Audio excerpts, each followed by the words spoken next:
विश्वेशं माधवं धुन्धिं दण्डपाणिं च भैरवं वन्दे काशीं गुहां गङ्गां भवानीं मणिकर्णिकाम्।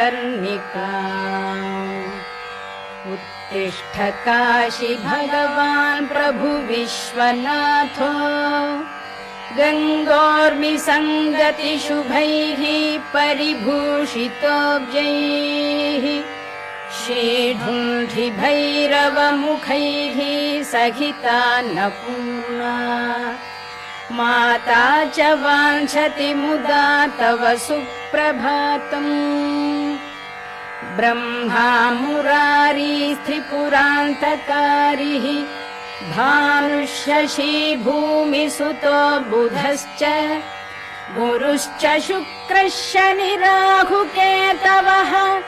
कुर्वन्तु सर्वे भुवि सुप्रभातम्। वाराणसी स्थित गजानन ढुण्ढिराज तापत्रयापहरणे प्रथित प्रभाव आनन्दकन्दलकुल प्रसवैकभूमे नित्यं समस्त जगतः कुरु सुप्रभातम्। ब्रह्मद्रवोपमित गाङ्गपयः प्रवाहैः पुण्यैः सदैव परिचुम्बित पादपद्मे मध्येऽखिलामरगणैः परिसेव्यमाने श्रीकाशिके कुरु सदा भुवि सुप्रभातम्। प्रत्रैरसङ्ख्यमठमन्दिरतीर्थकुण्ड प्रासादघट्टनिवहैर्विदुषाभरैश्च आवर्ज्य यस्यखिल विश्वमनांसि नित्यम् श्रीकाशिके कुरु सदा भुवि सुप्रभातम्। के वानरानुसुधियः कुधियो धियो वा वाञ्छन्ति नान्तसमये शरणं भवत्याः। हे कोटि कोटि जन मुक्ति विधान दक्षे श्रीकाशिके कुरु सदा भुवि सुप्रभातम्। या देवैरसुरैर्मुनीन्द्रतनयैर्गन्धर्वयक्षोरगैः नागैर्भूतलवासिभिर्द्विजवरैः संसेविता सिद्धये या गङ्गोत्तरवाहिनी परिसरे तीर्थैरसङ्ख्यैर्वृता सा काशी त्रिपुरारि राजनगरी देया सदा मङ्गलम्। तीर्थानां प्रभरा मनोरथकरी संसारपारापरा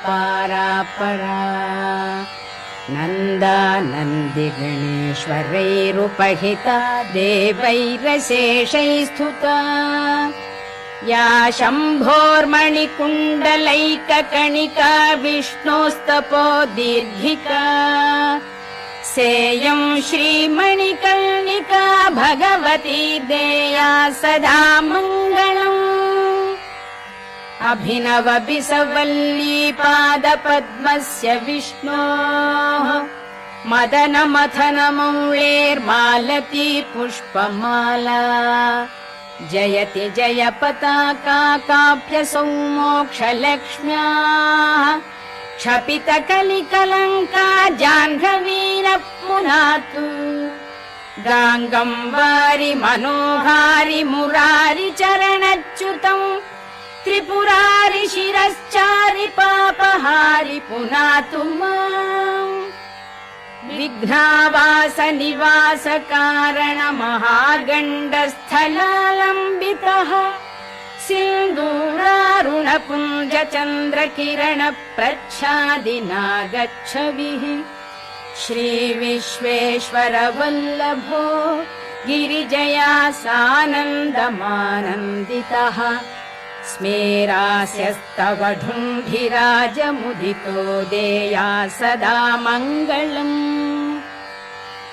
कण्ठे यस्य लसत्कराळगरलौ गङ्गाजलम् मस्तके वामाङ्गे गिरिराजराजतनया जाया भवानी सती नन्दिस्कन्दगणाधिराज सहित श्री विश्वनाथ प्रभुः काशी मन्दिर संस्थितोऽखिल गुरुर्देया सदा मङ्गलम् देया सदा मङ्गलम् श्री विश्वनाथ करुणामृत पूर्ण सिन्धो शीतांशुखण्ड समलङ्कृत भव्यचूड उत्तिष्ठ विश्वजन मङ्गल साधनाय नित्यं समस्त जगत कुरु सुप्रभातम् श्री विश्वनाथ वृषभध्वज विश्ववन्द्य सृष्टिस्थिति प्रलयकारक देवदेव वाचामगोचर महर्षिनुताङ्घ्रिपद्म वाराणसीपुरपते कुरु सुप्रभातम् श्री विश्वनाथ भवभञ्जन दिव्यभाव गङ्गाधर प्रमथ वन्दित सुन्दराङ्ग नागेन्द्रहार नत भक्त भयापहार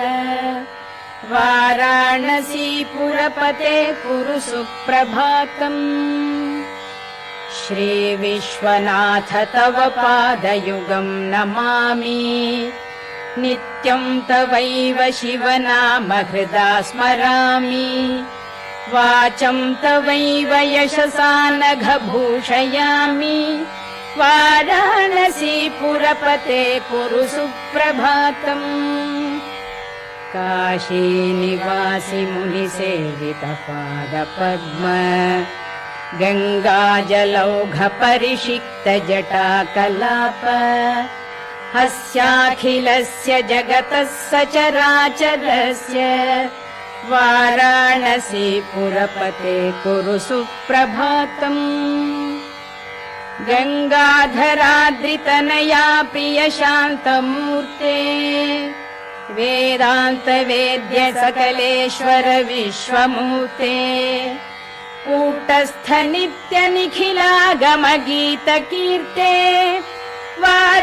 वाराणसीपुरपते कुरु सुप्रभातम् विश्वं समस्तमिदमद्य घनान्धकारे मोहात्मके निपतितं जडतामुपेतम् भासा विभास्य परया तदमोघशक्ते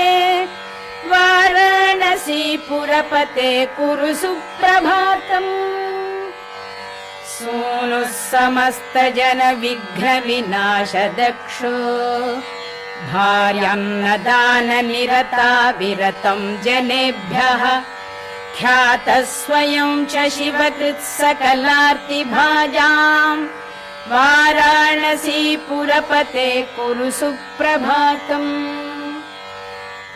येनो नमन्ति न जपन्ति न चामनन्ति नो वालपन्ति विलपन्ति निवेदयन्ति तेषामबोध शिशुतुल्य धियां नराणाम् वाराणसीपुरपते कुरु सुप्रभातम् श्रीकण्ठ कण्ठ धृतपन्नग नीलकण्ठ सोत्कण्ठ भक्त निवहोपहितोपकण्ठ भस्माङ्गराग परिशोभित सर्वदेह